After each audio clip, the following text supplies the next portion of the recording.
my beloved Boss Mike Severa.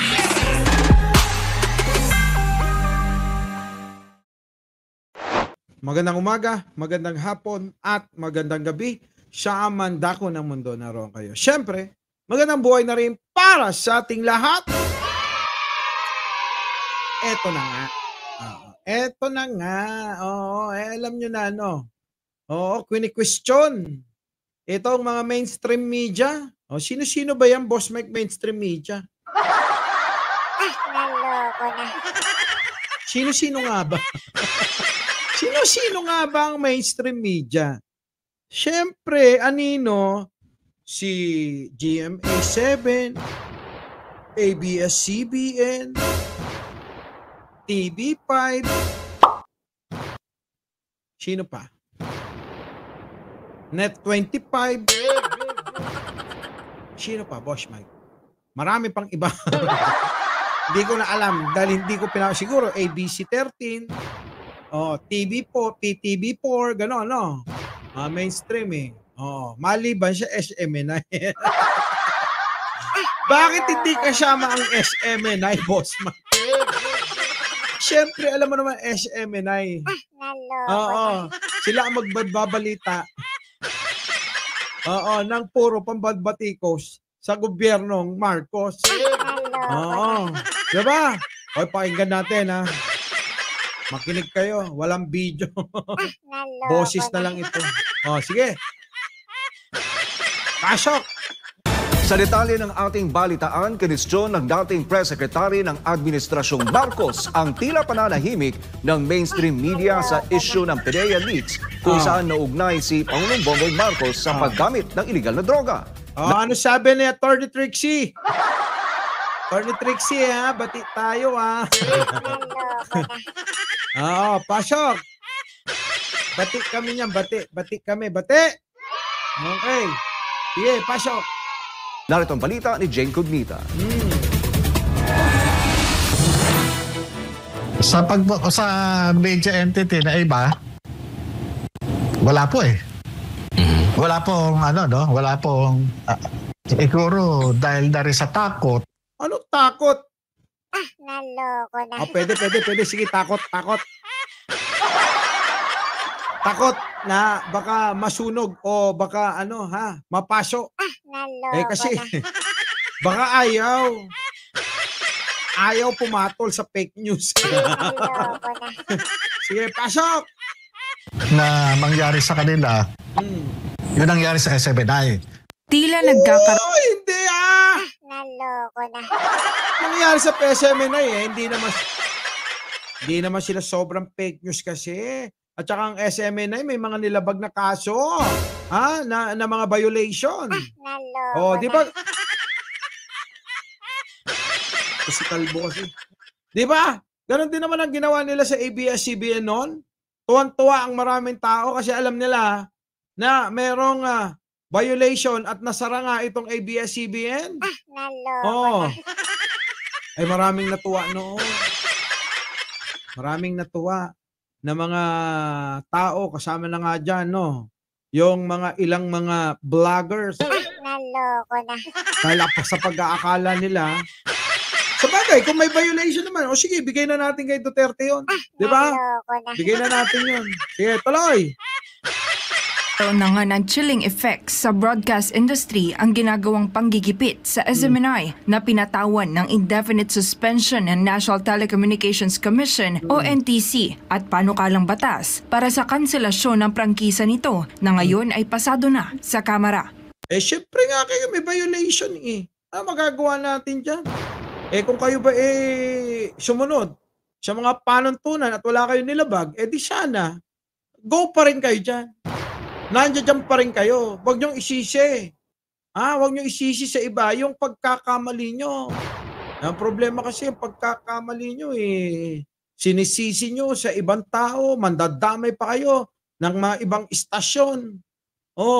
Kung kayo nagpapatol sa mga fake news, baka naman itong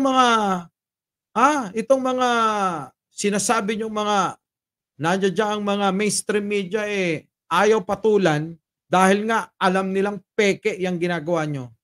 Di ba? Ayon kay dating Press Secretary ng Administrasyong Marcos na si Attorney Trixie Cruz, Oy, saglit lang siya, Torn. Oo, saglit na saglit. 2 buwan. Oo. Kasabay yata ni Attorney Vic yan, ha? Oo, na Pero friend namin yan. Oh, friend namin yan. Sige, Attorney Trixie, pasok, ha? ang katahimikan ng mainstream media sa isyu ng PIDEA leaks kung saan nauugnay sa illegal na droga si Pangulong Bongbong Marcos Jr. Ayan na nga yung pinapakita nyo. Ito rin, itong malaking mata. Malaking mata. Hindi ko alam kung sino to eh. Si Badoy pala. Si Badoy. May kaso din to eh. Oo, di ba? Sige. Tuloy, tanggalin natin ha. Attorney, parang umiiyak ka.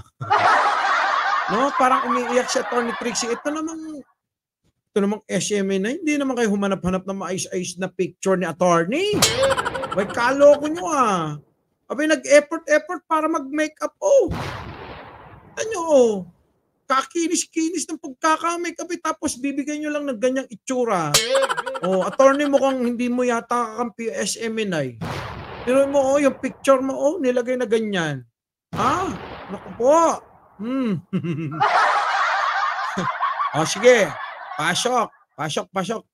Itong PIDEA leaks gives tumatatak tuloy sa utak ng ating mga mamamayan. Partikular na yung nakakakita kung ano yung issue na ito. Tandaan natin parang ito lang po ang mga programa dito sa stasyon na ito, sa network na ito, ang tumatalakay nitong issue na ito. Mabuti. Attorney nga, ayaw ng patulan. Ayaw nilang patulan. Ayaw kasi nilang patulan, Attorney. Ano magagawa natin dyan? Naloko na. Kasi alam nila peke di sana nadamay sila. Nadamay sila sa kahihiyan. Kahihiyan ng Senado at ni Bato. Di ba? Sige, tuloy. Merong isang major network na nag-cover ngayon or pinag-uusapan, pero still tumataginting ang katahimikan ng ating media. Ano tumataginting talaga? Ano ba ang tumataginting? Ano ibig mo sabihin? Para bang si Maharley kaya? Tumataginting ang kanyang fake news. Kung maaalala, sinabi ng kapisanan ng mga broadcaster ng Pilipinas o KBP na may malaking epekto sa broadcast industry ang ginawang panggigipit sa SMNI dahil lamang sa pagpuna ng 2 anchor ng istasyon sa travel funds ni House Speaker Martin Romualdez. Malisyoso naman talaga yun eh. Ilang beses kong inulit-ulit, biruin mo bilyon-bilyon yung sinasabi niyong ginastos. Sa kanyang travel fund. Sabi nyo, bilyon-bilyon. Ilang bilyon ba yun? 1.8 billion ba yun? Yan pala Diyos ko po, wala pang 10 billion pala yung nagastos. Kaloko nyo rin talaga. Di ba? Kaya kayo naging ganyan. Fake news nga talaga kayo. Pinsan ni Marcos Jr. The matters affecting Sorosug Media Corporation affects the whole broadcast industry. And in fact, the proceeding to cancel his franchise is a historical precedent in broadcast media. The whole proceedings sa Congress at saka sa NTC, medyo nabahala po ang industriya. Parang may sword of Damocles sa ibabaw ng ulo. Di sana kayo lahat sarado na. Diba? Di sana lahat sarado na istasyon. Kayo talaga, Ang pamunuan ang bansa. Kung ang content nitong PIDEA leaks ay kailangan ng i-discuss at it goes into the health condition of a leader, magtatanong ang taong bayan nasaan, meron bang competence? Kung long-term use ang pinag-uusapan natin sa illegal na substances, mayroon pa bang capacity to make competent decisions? Maliban sa dating press secretary, napansin din ng isa sa mga batikang mamamahayag ang pananahimik ng mainstream media sa issue ng PIDEA leaks. Sino yan? Boss Mike, sino yan? Sino pa? Si Jason sa... Bago man magsimula yung committee hearing sa Senado, nag-post nga ako Oh. Yung bang ANC na Siyempre, ano bang asaan yung paririnig dyan? Iba, alam nyo na yan si Jay Sosa. Pinapasahod na ng 1 milyon isang buwan. Sana all. Oy! Sana all ano? Oy, Lolo YouTube. Baka naman pasweldo mo kami ng 1 milyon isang buwan. Bullshit na yan. Ano? Oh. Naloko na. Yeah. mamalaki worldwide ng ABS-CBN, magko-cover ba? Yung bang GMA, GT, Oy, ano asahan nyo sa ABS-CBN? Siyempre, wala kayong aasahan dyan. Mga loko-loko kayo. Diba? Asahan yung mag-cover sa inyo yan. Diyos ko po. Tapos ipasara ni Digong. Oh, ala naman na nako. Oh. TV, dalawang istasyon yan, ha? Magko-cover ba? Yung bang TV5 at saka yung kanilang VHF, UHF television, magko-cover ba? Lahat ng yan, sinubaybayan ko, chinek ko isa-isa. Ay, wala. Hindi magko-cover. No way. Oo.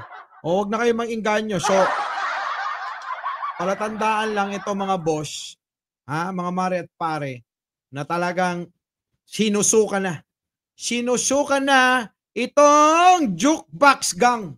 Sabi nga ni Ping Lacson, jukebox gang. Naloko na. Duterte Group. Ayaw na ng mga tao. Ayaw na ng mga tao. Ayaw na namin. Bahala kayo sa buhay nyo. Okay ba? Gusto nyo pa?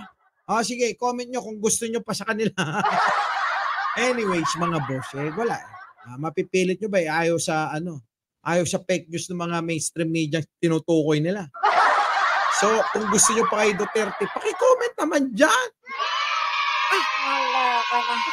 At kung hindi pa kayo nakakapag-like, share, at subscribe, mag-subscribe na kayo. Para lagi kayong updated dito sa walang kakwenta-kwentang channel. Naloko na. Muli, Mike Cervera po, laging nagpapaalalang mahalin natin ang ating kapwa. Ipagdasal po natin lagi ang ating bansa. Our beloved Boss Mike Cervera.